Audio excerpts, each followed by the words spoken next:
There are several videos floating around the internet claiming that Israel's assault on Gaza has to do with the natural gas reserves located off the Gazan coast.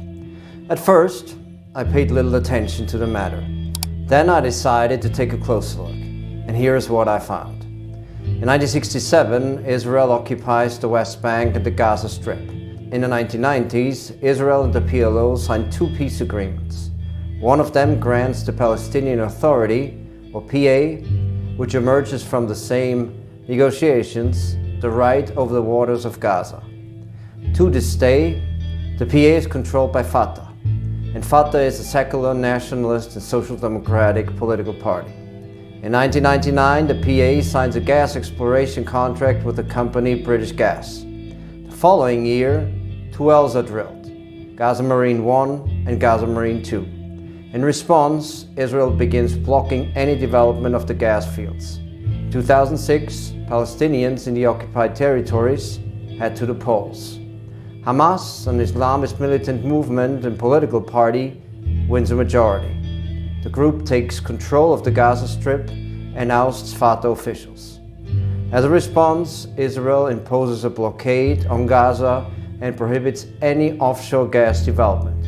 In 2008, Israel goes further by taking full control of Gaza Marine, in clear violation of international law. In 2019, the UN publishes a study that estimates the net value of Gaza Marine at $4.6 million. But compared to other gas fields in the Eastern Mediterranean, Gaza Marine is pretty small.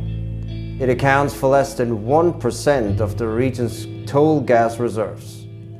Then comes 2022. The Ukraine war, the bombing of the Nord Stream pipeline, and Western sanctions against Russian oil and gas trigger a global energy crisis.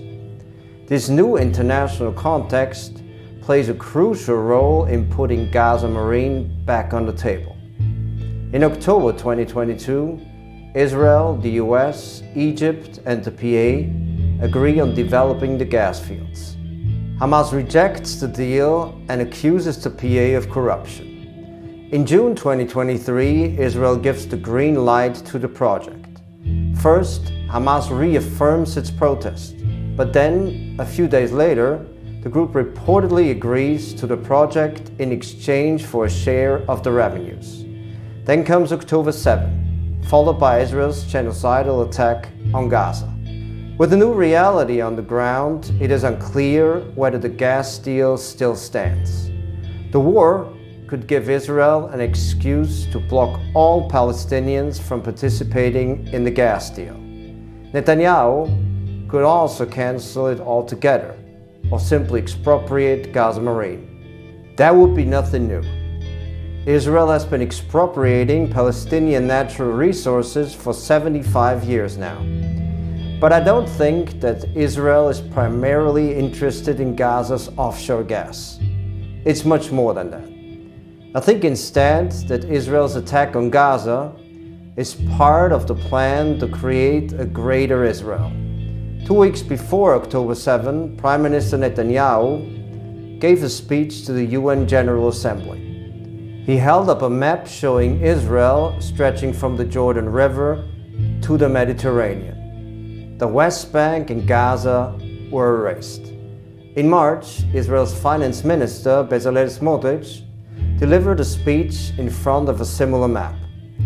What we are witnessing now in Gaza is an attempt to finish what began in 1948. The systematic policy of settlement, dispossession, and ethnic cleansing of Palestinians.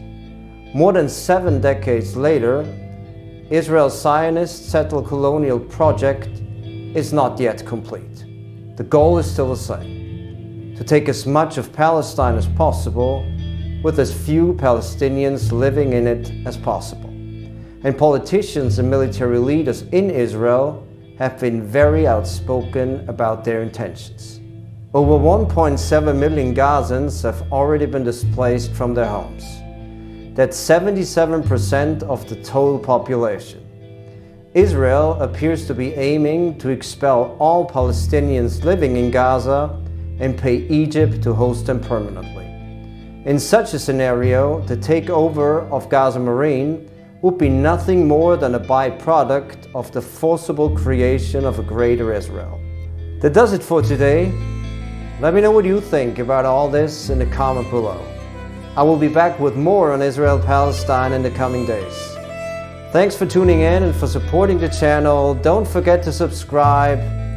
I'll see you next time.